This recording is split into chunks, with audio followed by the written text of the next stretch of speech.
The opioid crisis continues to rage on across our country, killing thousands every year. A documentary has been produced discussing this very important subject and how it has impacted so many communities.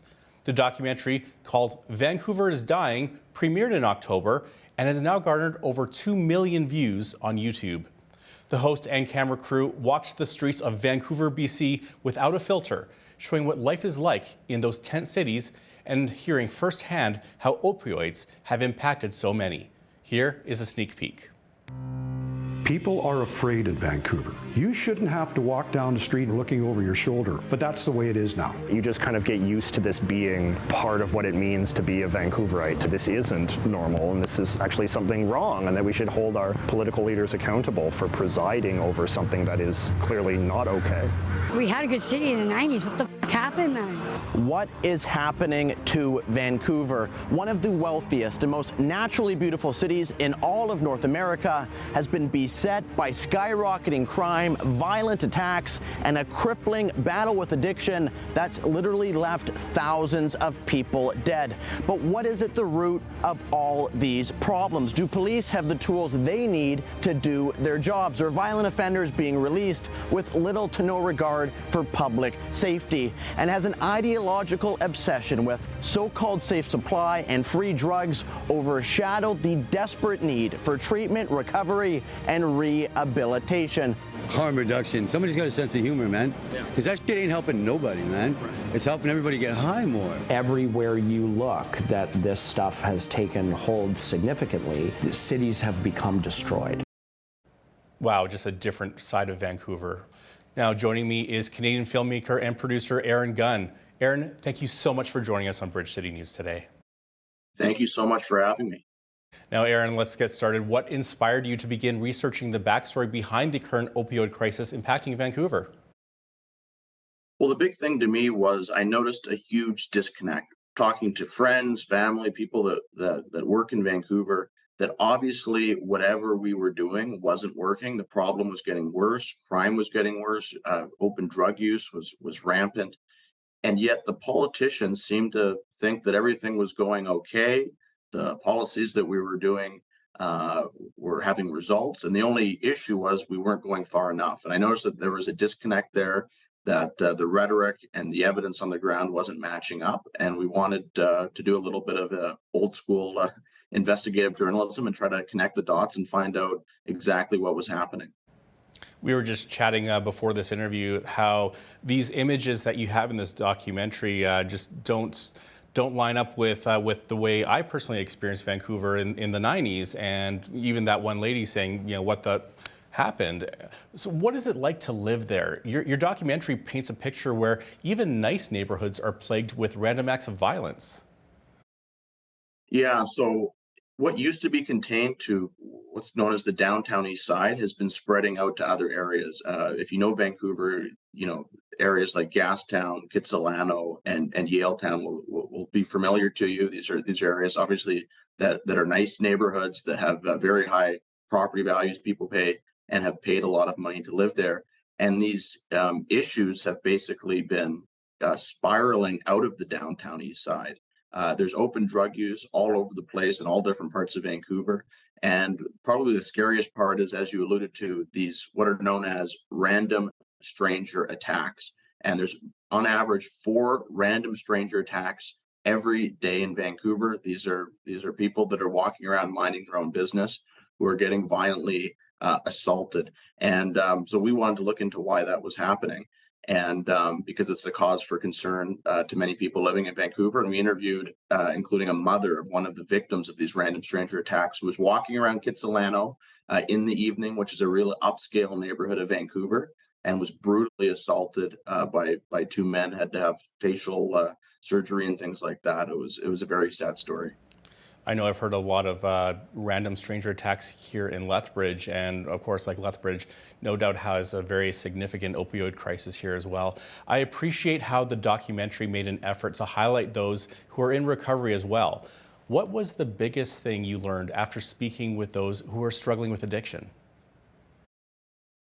Well, one thing I will say is we went into this documentary, producing this documentary, seeing the problems firsthand that were happening on the street, but there were some things that really shocked us. And the most revealing interviews for sure were both the people that were still living on the streets in the downtown east side in Vancouver, and also those who were recently and have since recovered.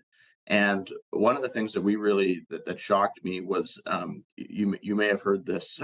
After making this documentary, I think it's an oxymoron. This term "safe supply," which is basically the government providing what are notionally less dangerous opioids at taxpayers' expense to addicts.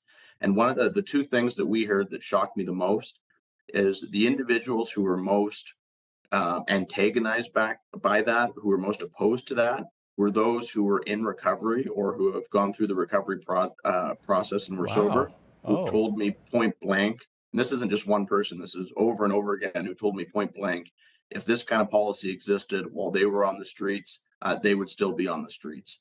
And the second part was talking to a homeless gentleman in Vancouver, how these safe supply drugs were being, basically handed out like candy on Halloween to addicts, who were then selling these drugs to their drug dealers or exchanging them for fentanyl, which is the drug that they actually wanted.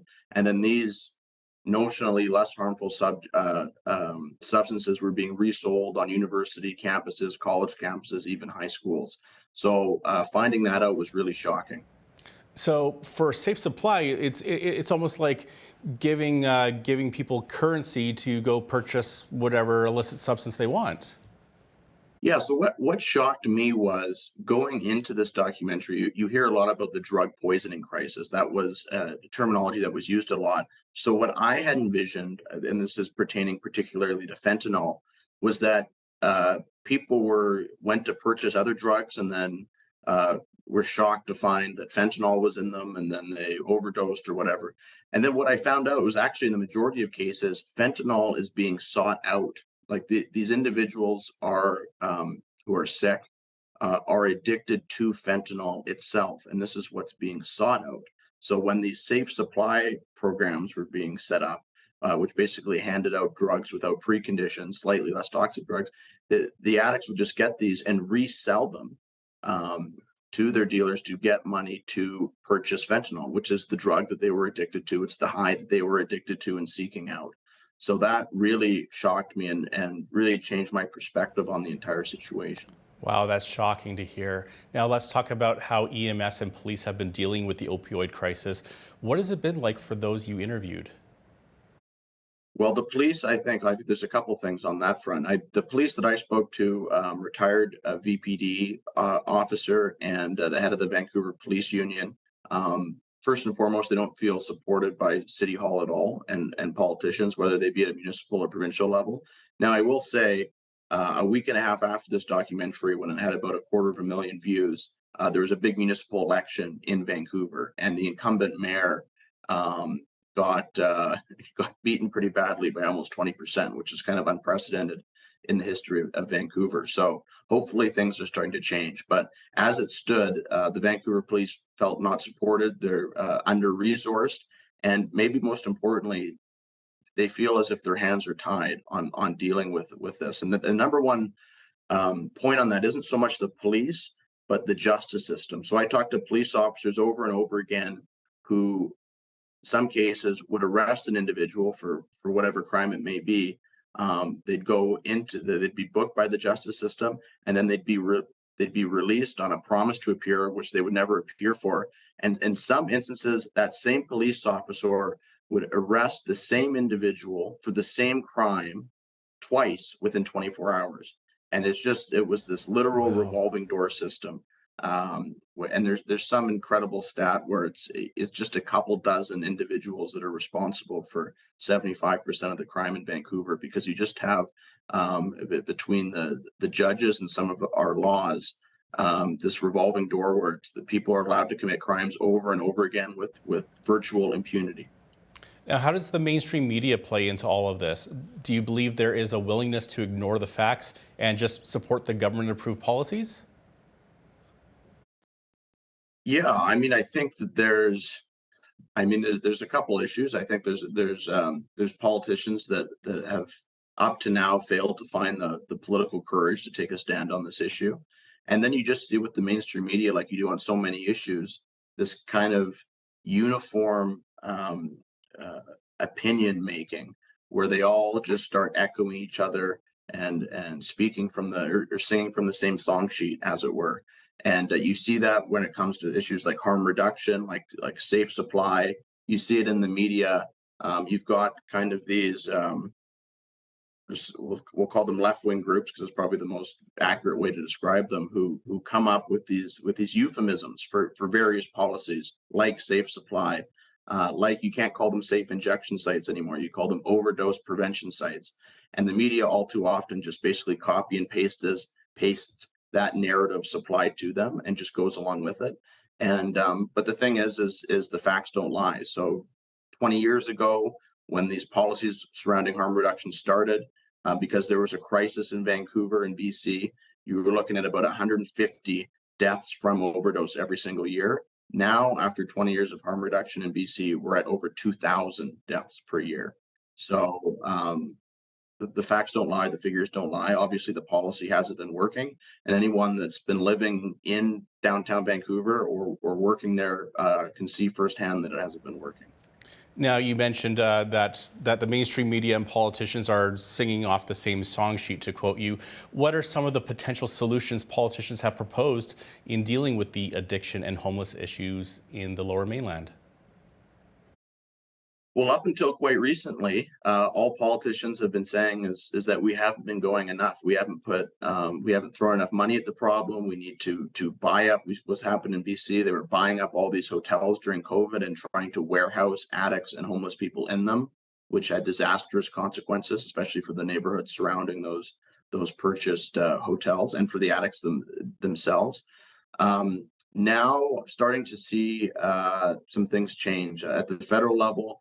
Pierre Poilievre did a video in Vancouver speaking out on these issues, calling out safe, quote unquote, safe supply as an oxymoron that wasn't working, and talking about instead of handing out free drugs, focusing on recovery and treatment and really returning these individuals, rehabilitating them and returning them to being productive, tax-paying members of society again, which I think has to be our goal. And I think actually that's the compassionate goal, because what we're doing now, warehousing them off in some shanty hotel somewhere and throwing free drugs at them notionally in perpetuity, I don't see how that is the compassionate solution. I don't see how that's good for taxpayers.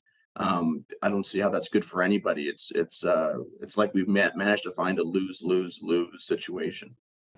You know, many Canadians may not be aware of just how deep and widespread public policies of harm reduction go. What have you witnessed? Well, in Vancouver, this is, so people understand, this is pretty much the capital of quote unquote harm reduction policies in the world. Vancouver considers themselves, and the people behind these policies consider themselves on the cutting edge. And they've certainly gone to places that no one else has gone before. The amount of open drug use, obviously, BC and the federal government under Justin Trudeau signed an agreement to decriminalize all drugs, or hard drugs, which has allowed dealers to move things like fentanyl and crack and other substance, crystal meth, much more easily. You have a rapid expansion of safe injection sites, or they like to call overdose prevention sites. And then you have what they view as kind of the ultimate harm reduction, which is safe supply, which is handing out free drugs with little to no barriers. You don't need to, be on some kind of medical treatment plan. You basically just go and sign up for it. And, you get some essentially off-market heroin provided for the government, provided by the government, paid for by taxpayers, and supplied in perpetuity. So, that's the full extent of harm reduction fully realized. The one thing these activists would like to see it go even farther would be for the government to provide actual fentanyl to these addicts, which we're not there yet, but never say never in the way things have been going in Vancouver. Now, in Lethbridge here, when a supervised consumption site closed, there were a lot of individuals that were displaced. Vancouver's users are on a much bigger scale. What do you think could happen? Well, I think what needs to happen or what should happen. I mean, the supervised consumption sites, individuals aren't living there, so so there's two things. One, I mean, we need to get more treatment and recovery facilities, and we need to get these people in treatment and recovery facilities because that's where they should be. They're sick. Addiction is a mental illness. They are addicted to these substances. And, I view that compassionately as part of a holistic kind of healthcare approach. And healthcare is provided for by the government in this country. So I think we need to help get these people better again and well again and off these dangerous, toxic substances.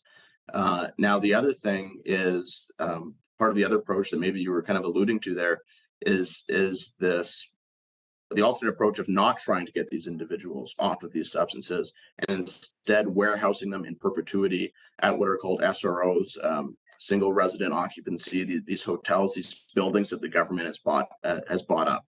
And problem there's a couple issues. I mean, for one thing, if you're trying to get clean and you're living in one of these places, good luck. We interviewed one addict who got clean for a month and then needed a place to live, and the government sent him to one of these hotels that they had purchased. And he said within 10 minutes, he had 3 knocks on his door from people trying to sell him drugs. And by the end of the night, he had relapsed again.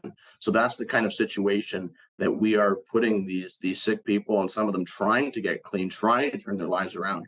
We're making it worse and worse and worse with all of our decisions. The other issue that's important to note is part of the homeless issue, at least in BC. I can't speak to Alberta quite as much, but at least in BC, is there are spots, there are places for some of these homeless people to live, but they actually would prefer to live on the street or prefer to live in tent cities because a lot of these buildings come with some basic rules of you can't be doing drugs in the hallway, or you can't be being up to certain other shenanigans in the evenings, and these individuals would actually prefer to live on the street or in tent city. And what they're demanding and what the activist groups demand is actually housing without preconditions and without rules, and kind of Lord of the Flies, laissez-faire, do whatever you want, which obviously is not sustainable and not fair and not reasonable to taxpayers. Just a very, very sad situation. Aaron Gunn, filmmaker and producer of the documentary Vancouver is Dying. It's available on YouTube. Thanks for your time today. Thank you for having me.